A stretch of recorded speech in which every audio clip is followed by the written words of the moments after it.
Bonjour mes chers amis, et nous commençons ce matin le 5e vidéo et un sujet qui est tellement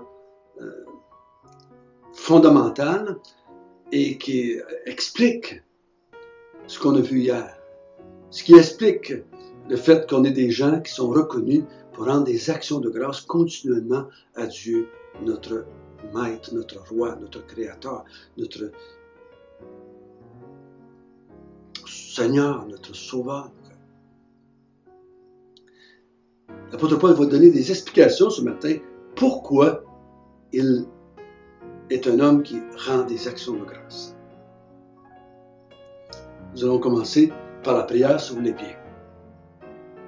Notre bon Père du ciel, nous te rendons grâce. Encore ce matin, nous avons commencé hier en parlant qu'il faut te rendre grâce. On va en parler encore aujourd'hui. Nous te rendons grâce que tu nous as révélé ta pensée, ton cœur, ta personne. L'être humain est incapable de s'imaginer à quoi tu ressembles par lui-même. On le voit dans les religions païennes. Leurs idoles, c'est tellement, on pourrait dire, stupide en comparaison avec toi. La révélation que tu fais de toi-même nous éblouit et va nous éblouir pour l'éternité. Donc, guide-nous par ton esprit que te fait habiter dans tes enfants. Au nom de Jésus. Amen. Donc, on a vu quoi jusqu'à date? On a vu l'arrière-plan de l'Église. On a vu que Paul en était l'auteur, dirigé par l'Esprit de Dieu. Il nous rappelle, nous répète, nous enseigne ce que Jésus lui a dit lui-même. Ensuite, on a vu les Thessaloniciens, qui ils étaient, ces hommes et ces femmes qui avaient décidé de se convertir à Dieu pour le servir et qui avaient cru au Seigneur Jésus-Christ, qui était devenu leur Sauveur et leur Seigneur. Et hier, on a vu que Paul était quelqu'un qui rendait grâce. Et ce matin, nous allons voir un sujet qui est très controversé, je dirais. En tout cas, qu'il y a deux pôles dans le mouvement chrétien, ce qu'on appelle l'élection. On lit des livres là-dessus, on s'ostine là-dessus. Je le vois sur Facebook, je le vois sur YouTube. Les chrétiens prennent position, puis t'as pas raison, puis t'as pas raison, puis j'ai raison, puis t'as pas raison, puis on s'ostine sur les arméniens, sur les calvinistes. On va tout oublier ça. Pour le moment, on va juste regarder ce que Paul dit ici ce matin. Juste regarder ce que Paul dit. Mais n'oubliez pas, il le dit à des hommes, à des femmes, à nous, qui étions des ennemis de Dieu avant et qui se sont détournés des idoles par la grâce de Dieu. On a vu hier qu'ils ont rendu grâce à Dieu, c'est à cause de Dieu qu'ils ont œuvré dans la foi, qu'ils ont œuvré dans l'amour, qu'ils sont persévérants dans l'espérance. Ils disent, je rends grâce à Dieu. Maintenant, nous allons voir que pourquoi Paul est poussé à faire cela. Pourquoi il rend grâce à Dieu de ce que les Thessaloniciens ont fait.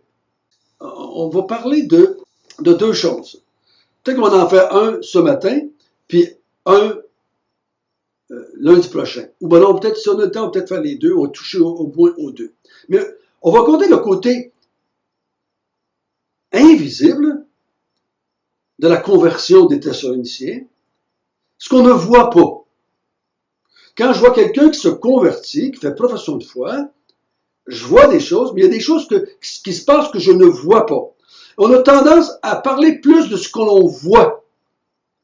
Mais Paul, lui, je crois, et la Bible, je crois aussi, a tendance à parler de ce qu'il ne voit pas, qui a causé ce que nous voyons.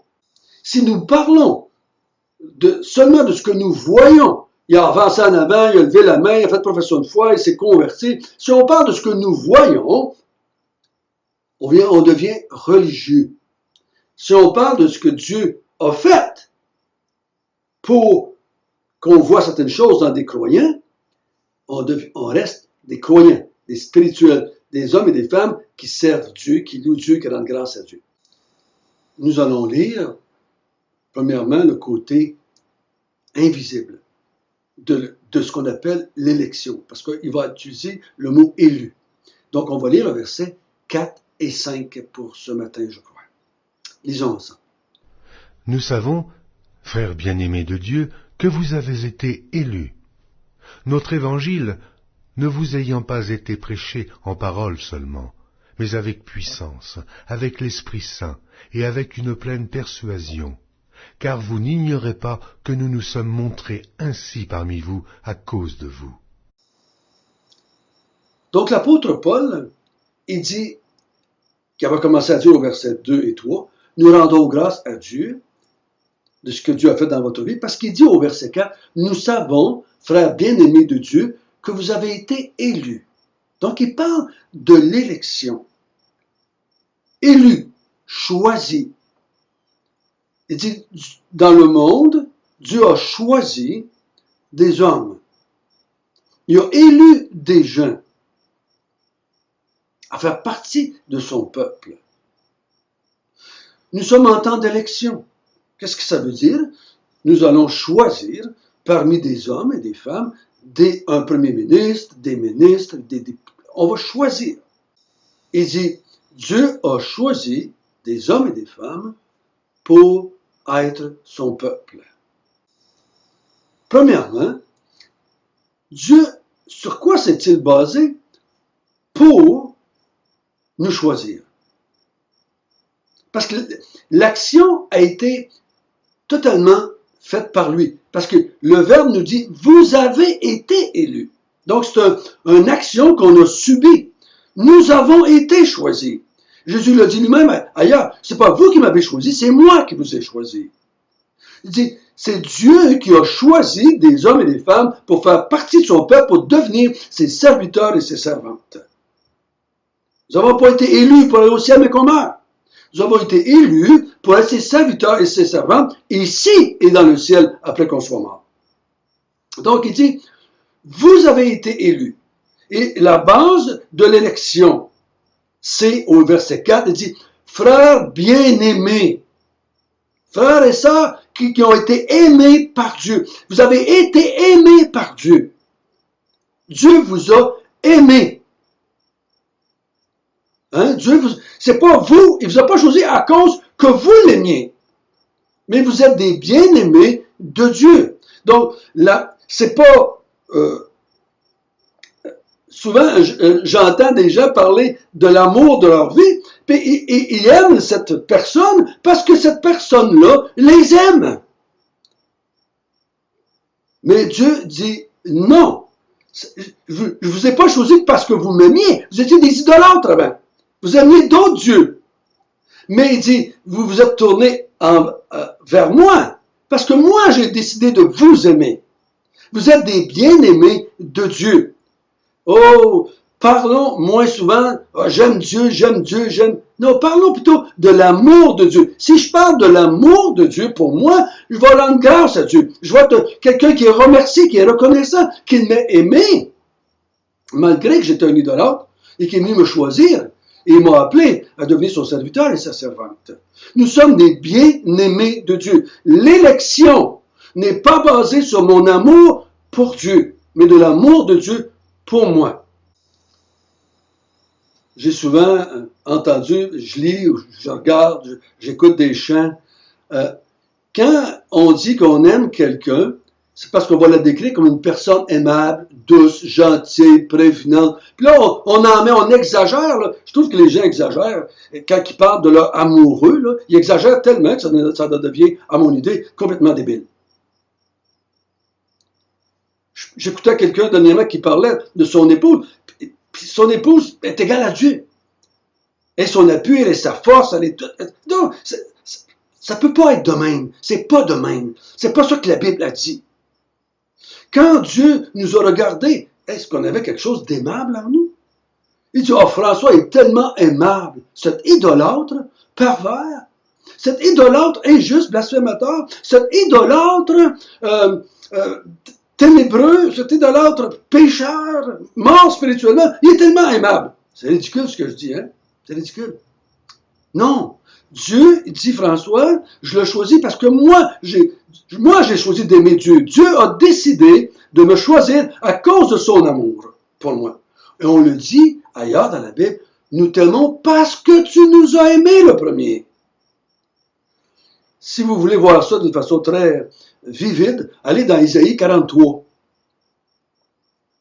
jusqu'au Isaïe 48. Et vous allez voir, mes frères et sœurs, Dieu il dit au peuple d'Israël dans l'Ancien Testament, et je crois que c'est la même chose pour le Nouveau Testament, je t'aime à cause de mon nom. Je t'aime à cause de moi. Je t'aime et parce que moi, je veux glorifier mon Saint-Nom. Daniel avait bien compris ça dans l'Ancien Testament. Quand il prie, il dit, Seigneur, ne nous ramène pas en Israël pour glorifier ton nom à cause de nous, mais fais-le. Fais-le par amour pour toi. Fais-le par amour pour ton nom. Fais-le pour ta gloire. Daniel demande à Dieu quelque chose, mais c'est pas pour lui qu'il le demande. Il le demande pour la gloire de Dieu, par amour pour le nom de Dieu. Quelle différence entre des fois ce que j'entends ou ce que j'ai déjà dit dans ma vie chrétienne. On aime Dieu parce qu'il nous a aimés le premier. L'élection est basée premièrement sur le fait que Dieu nous a aimés. Il nous a aimés non pas parce qu'on était aimable, non pas parce qu'on était pour devenir aimable. Il nous a aimés, il nous a choisis, il nous a sauvés, il nous a régénérés, il nous a donné son esprit, il nous a donné la vie éternelle pour qu'on puisse être un sujet de gloire pour lui. Pour que les anges dans le ciel puissent chanter la gloire de Dieu pendant l'éternité. Pour que l'Église, que je vois dans l'Apocalypse, qui chante la gloire de Dieu et la gloire de l'agneau immolé pour le salut qu'il a accompli. Donc, il le fait pour ça. Pas pour nous donner une belle place dans le ciel parce qu'on était des bons chrétiens. Ben voyons donc. Ça, c'est la première raison. Deuxième raison, l'action de Dieu, elle est souveraine. J'en ai parlé un petit peu. Vous avez été élus. Donc, la première base de l'élection, c'est l'amour de Dieu pour son peuple, qu'il a choisi d'avance. Avant qu'on soit créé, il avait déjà choisi. Avant qu'on ait fait aucune œuvre, il nous avait déjà choisi. Avant la fondation du monde, Dieu, parce qu'il est omniscient, a décidé, parce qu'il est souverain, a décidé de choisir des personnes pour qu'ils deviennent son peuple. Pour manifester sa gloire, ses attributs, que je veux dire. Hein? C'est lui qui m'a élu. C'est pas moi qui ai choisi Dieu, mais je l'ai choisi parce qu'il m'a élu. Il faut pas mettre la charrue avant les bœufs. Le bœuf va avant la charrue. Si vous êtes trop jeune, vous ne connaissez peut-être pas ça, mais labourer avec un cheval en arrière de la charrue ou un bœuf en arrière de la charrue, ça ne marche pas. Il faut le mettre en avant. Et en avant de ce qui est visible, en avant de mes choix personnels, en avant ma décision de croire, avant ma décision de me courber, de me repentir, il y a quelqu'un qui a agi. Il y a quelqu'un qui m'a élu. Il y a quelqu'un qui a décidé que j'en ferais partie de ce peuple-là. C'est ce que je dis qui est invisible. L'amour de Dieu dans l'éternité, je ne pouvais pas le voir, je n'étais pas encore créé. L'amour de Dieu pour moi, je ne peux pas le voir. Je ne peux pas le voir. Parce qu'il m'a aimé, lui. Je ne sais pas qui Dieu a décidé d'élire, ou ce que je devrais dire, d'élire dans le monde. Je ne sais pas. Dieu a des élus. Paul dit qu'il souffre toutes choses pour les élus. Il n'y a que des élus dans le monde, mais je ne peux pas savoir vers qui ce genre d'amour-là, Dieu l'a porté. Je ne peux pas savoir qui Dieu a choisi. C'est dans le monde invisible, ça. Alors, il y a des choses visibles qui vont se produire. Mais dans le monde invisible, il y a des choses qui se passent que moi, je ne suis pas conscient. Quand Dieu décide de donner la repentance, moi, je ne peux pas savoir. Donc, Dieu m'a élu. Les gens me demandent, comme ça, je n'ai pas le choix. Ben oui, tu as le choix. Tu as le choix de croire, tu as le choix de te repentir. Quand on prêche, j'imagine, on dit repens-toi et crois. On t'appelle à prendre une décision avec ta volonté. Ça, c'est dans le monde visible.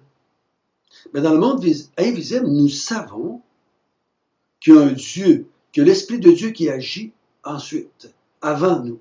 C'est pour ça qu'il dit au verset 5, notre évangile ne vous a pas été prêché en parole seulement, mais avec puissance, avec l'Esprit Saint, avec une pleine persuasion.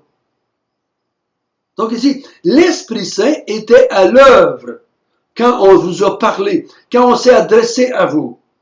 Donc il dit, Dieu vous a aimé, Dieu vous a élu, et l'Esprit Saint a travaillé dans votre vie. Il dit, quand j'ai parlé de l'Évangile, quand je vous ai annoncé l'Évangile, il dit, quand je vous ai prêché, il dit, je sais que vous êtes des élus, parce que j'ai vu l'Esprit de Dieu qui œuvrait en vous. Je sais que l'Esprit de Dieu s'est manifesté en vous. Il dit, si j'avais prêché et que l'Esprit de Dieu n'avait pas agi en vous, pour que vous puissiez vous repentir et croire, il ne serait rien passé. Mais nous savons que que vous avez été élus, parce que nous savons que l'Esprit de Dieu était à l'œuvre en vous. Parce que si l'Esprit de Dieu n'est pas à l'œuvre en vous, nous ne pourrons pas voir chez vous ce qui est visible. Dans le monde invisible, vous le savez, hein, Dieu a aimé des gens et Dieu a élu des gens. Ça, c'est dans le monde invisible. On ne sait pas. On ne peut pas ouvrir le livre de la vie et de savoir qui est marqué dedans. C'est dans un monde. Ça, c'est des choix qui ont été faits dans le monde invisible. Et je ne vois pas non plus l'Esprit Saint agir. Je ne vois pas l'Esprit Saint agir. Mais je vois les résultats. C'est ce que Jésus a dit à Nicodème. Il dit, quand l'Esprit de Dieu vient et qu'il fait naître de nouveau quelqu'un, je ne le vois pas, mais je vois les effets, comme le vent. Je ne vois pas le vent, mais je vois les effets du vent. Il dit, je sais que l'Esprit de Dieu a agi en vous. On va parler demain de ce qui se passe dans le monde visible quand l'Esprit de Dieu agit. Paul prend pour acquis que ces êtres-là étaient des idolâtres avant. Ils n'aimaient pas Dieu, ils étaient contre Dieu. Ils étaient morts spirituellement. Ils étaient dépravés totalement.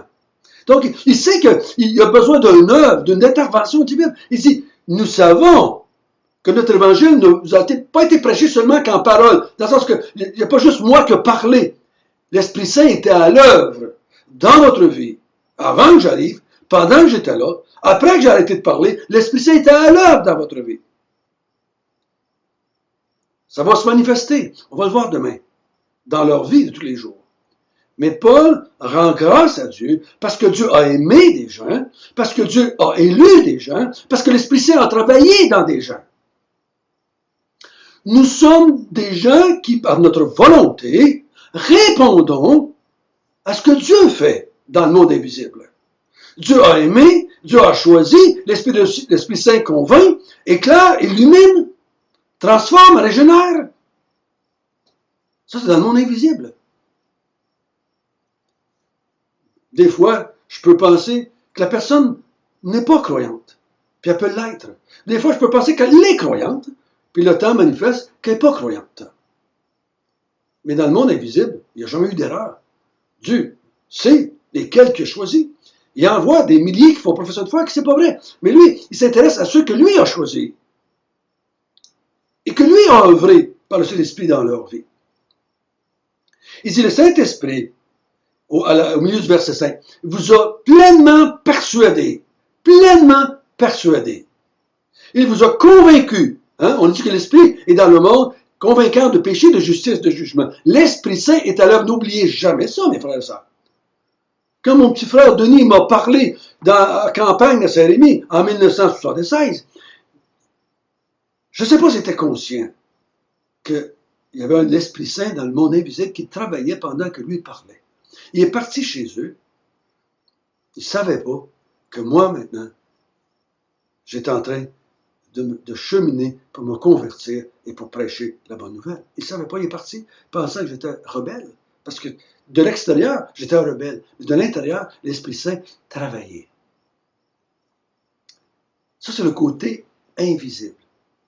Dieu aime les élus, qu'il a choisi d'avance, qu'il a élu, qu'il a décidé, lui, par sa pleine souveraineté. Uniquement lui, il dit dans Romains 9, ce n'est pas à cause des œuvres, des hommes et des femmes que j'ai choisi. C'est moi qui ai décidé de choisir des hommes, dans notre contexte, qui étaient complètement idolâtres. Il n'a pas été chercher des hommes qui aimaient Dieu. Il n'a pas été chercher des hommes qui ont toujours cherché Dieu. Quand j'entends ça, moi, des gens qui disent, des chrétiens pour ça, qui disent, moi j'ai toujours aimé Dieu dans ma vie. Mais voyons, Dieu ne t'a pas choisi parce que tu l'as toujours aimé. Ils étaient des idolâtres. ces gens-là ici. Mais Dieu les avait choisis. Et Dieu a utilisé l'Esprit Saint pour les convaincre, pour les régénérer, pour les persuader de se détourner des idoles, de se tourner vers le Dieu vivant pour le servir, l'adorer, le louer, lui rendre grâce. Ça, c'est le côté invisible. On va voir demain le côté visible. Notre Père du ciel, nous voulons prendre le temps de te remercier parce que, avant que tu crées le monde, tu nous as élus. Et tu ne nous as pas élus sur la base de notre capacité, de notre amour pour toi, de notre sainteté, mais tu nous as élus basés sur ton amour, basés sur ta gloire. Tu as choisi des hommes et des femmes pour devenir tes serviteurs et tes servantes. Tu nous as aimés, tu nous as choisis, tu as utilisé ton Esprit Saint pour nous persuader et nous avons décidé de nous repentir et de croire en Jésus. Merci pour l'œuvre que tu as faite en nous. Amen.